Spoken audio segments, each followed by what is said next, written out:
जैसा कि हम सभी को पता है कि बीटीएससी जेईई का वैकेंसी आने वाली है। तो इसके लिए प्रिपरेशन करना पड़ेगा क्योंकि एग्ज़ाम बेसिस पर इस बार सिलेक्शन जो है होगा। तो कहाँ से कौन-सी चीज़ कितना पढ़ा जाए और कौन-सी क्वेश्चन कहाँ से आएगा, इस चीज़ के बारे में जानकारी होना जो है बहुत ज़रूरी है। या नहीं तो क्या होगा ना कि आप पूरा सब सिलेबस सारा बुक पढ़ भी लेंगे, उसके बाद पता चलेगा अरे यार सारा क्वेश्चन तो फलना बुक से आया था, ठीक है? यानी कि आपको अच्छे से स्ट्रैटेजी तैयार करना है और एग्ज़ाम के लिए जो है बुक का सिलेक्शन करना है। तो बीटीएससी जेईई में देखो बिहार का जो भी टेक्निकल का एग्ज़ाम होता है, हम सिविल इंजीनियरिंग की यहाँ बात करेंगे। तो सिविल इंजीनियरिंग के जो ऑब्जेक्टिव क्वेश्चन आते हैं, उसका एक महत्वपूर्ण बुक है, जो बहुत ही महत्वपूर्ण बुक है, जो एई के एग्ज़ाम में हो या जेईई या कोई भी एग्ज़ाम हो, उस एग्ज़ाम में डायरेक्ट वहीं से क्वेश्चन को कॉपी किया जाता है। इवन कि मैंने 2017 का पेपर जो एई का देखा था, तो उसमें पेपर 6 और पेपर 5 उसी बुक से सिर्फ़ 8 सब्जेक्ट से 200 मार्क्स का क्वेश्चन पूछा गया था। 50 क्वेश्चन 50 दूनी 100 क्वेश्चन मतलब जो है दोनों पेपर से पूछा गया था। आप कहेंगे कि वो बुक कौन-सा है? तो हम वो बुक आपको दिखा देते हैं। आपको अगर एई और जेईई में बिहार में यानी कि जेईई के एग्ज़ाम में अगर सिलेक्शन हो लेना है, तो उस बुक को पढ़े बगैर आप शायद के सिलेक्ट नहीं हो सकते हैं। ऐसी बुक है। डायरेक्ट वहीं से जो है क्वेश्चन को उठा करके कॉपी किया जाता है।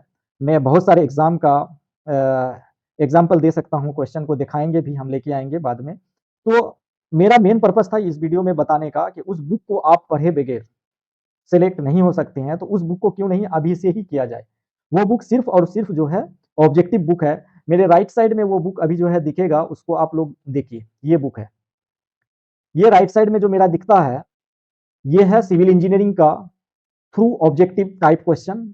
ये 4th एडिशन आया है जो है SP Gupta and SS Gupta का बुक है, ठीक है? ये बुक बहुत ही महत्वपूर्ण है। इस बुक से ही सारा क्वेश्चन जो है हमेशा पूछा जाता है। इस चीज़ को ध्यान रखना है। तो अगर आप सिलेक्शन चाहते हैं तो इस बुक को अगर आपके पास है तो अभी से पढ़ना शुरू कर दीजिए और अगर आपके पास नहीं है तो अभी चाहे तो जो नज़दीक जहाँ पर भी आपको अवेलेबल हो सकता है वहाँ से मँगाइए या नहीं तो ऑनलाइन जो है इस बुक को मँगा करके आपको थ्रू आउट जो है पढ़ना है। इसमें कोई थ्योरेटिकल पार्ट नहीं दिया हुआ है, सिर्फ़ ऑब्जेक्टिव क्वेश्चन है। इस ऑब्जेक्टिव क्वेश्चन के कुछ-कुछ जो टफ क्वेश्चन है उसके साइड में लास्ट में जो है क्या दिया हुआ है कि सॉल्यूशन दिया हुआ है, आप अपने से सॉल्व कर सकते हैं। हाँ, लेकिन इस बुक को पढ़ने का एक रूल है कि आप जेईई का एग्ज़ाम में बैठने जा रहे हैं, इस बुक में जो है क्या-क्या है कि स्टैंडर्ड क्वेश्चन के साथ एई जो है ईएसई और गेट के क्वेश्चन को भी डाला गया है। तो पहले का जो 50% क्वेश्चन है, वो 50% क्वेश्चन एकदम नॉर्मल है और उन्हीं में से आपको जेईई के एग्ज़ाम में पूछा जाएगा।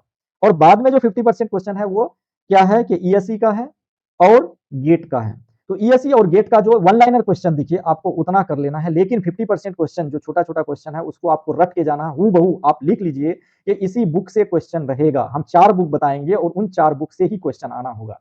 जिनमें से पहला क्वेश्चन हम पहला बुक यानी कि फर्स्ट प्रायोरिटी जो बुक का रख रहे हैं, वो बुक गुप्ता एंड गुप्ता को देंगे। बाद में और 3 बुक बताएँगे। इन 3 बुक के अगर आप क्वेश्चन को ऑब्जेक्टिव क्वेश्चन को लगा लेते हैं, तो आप मान के चलिए कि 100% आपका सिलेक्शन होगा। सबसे ज़्यादा क्वेश्चन गुप्ता एंड गुप्ता से ही जो है आने की संभावना है। उसके बाद जो है और 3 बुक बताएँगे, उन 3 बुकों को भी करना ज़रूरी है। अगर आप बहुत ज़्यादा टाइम नहीं दे पाते हैं, तो एट लीस्ट 2 बुक इसके बाद हम एक जस्ट बुक बताएँगे उस बुक को और जो है गुप्ता एंड गुप्ता के बुक के क्वेश्चन को कर जाना है और बाकी के जो बुक होंगे उसको अगर नहीं भी करते हैं तो भी आपका सिलेक्शन हो सकता है। लेकिन जिसके पास टाइम हो तो चारों किताब के ऑब्जेक्टिव को, चारों बुक के ऑब्जेक्टिव को आपको थ्रू आउट जो है रिवीजन और याद कर जाना है। जैसा क्वेश्चन इस बुक में है ना वैसे ही बिहार में रहेगा। बिहार का एग्जाम पैटर्न देखना आप उठा करके कोई भी एई का क्वेश्चन पेपर उठा लेना या कोई जेईई अगर कोई एग्जाम हुआ होगा उसका उठा लेना और उसके बाद इस बुक के सब्जेक्ट को उठा लेना और अगर वो बुक से क्वेश्चन नहीं रहे तब फिर जो है हमें बताना। आपको इसी से आएगा। कोई भी आदमी आपको नहीं बताने जा रहा है कि कहाँ से क्वेश्चन आएगा। सबसे ज़्यादा अगर क्वेश्चन आता है ना बिहार के एग्ज़ाम में, खास करके टेक्निकल एग्ज़ाम में, तो वो गुप्ता एंड गुप्ता से ही जो है पूछा जाता है। उसके बाद 3 बुक और हम बताने वाले हैं, 3 वीडियो लेके आएँगे, आप उसको भी देख लीजिएगा। आप मेरा कहना मान लीजिए, आपका 100% सिलेक्शन होगा अगर इन 4 बुक के ऑब्जेक्टिव को लगा जाते हैं तो। हम आशा करते हैं कि आप जो है इस बुक को ज़रूर पढ़ेंगे ताकि आपका सिलेक्शन जो है हो जाए और आप इस वीडियो को अगर ये अच्छा लगा तो आप मेरे द्वारा दिए गए अगर इन्फॉर्मेशन अच्छा लगा तो आप इसको जो है लाइक और शेयर कीजिए और मेरे चैनल को सब्सक्राइब कीजिए और मुझे सपोर्ट कीजिए और मैं आपके हर स्टेज में आपको सपोर्ट करने के लिए तैयार हूँ। मेरा मकसद है कि आप जो है जेईई के एग्ज़ाम में अच्छा करें। Thank you so much. जय हिंद, जय भारत।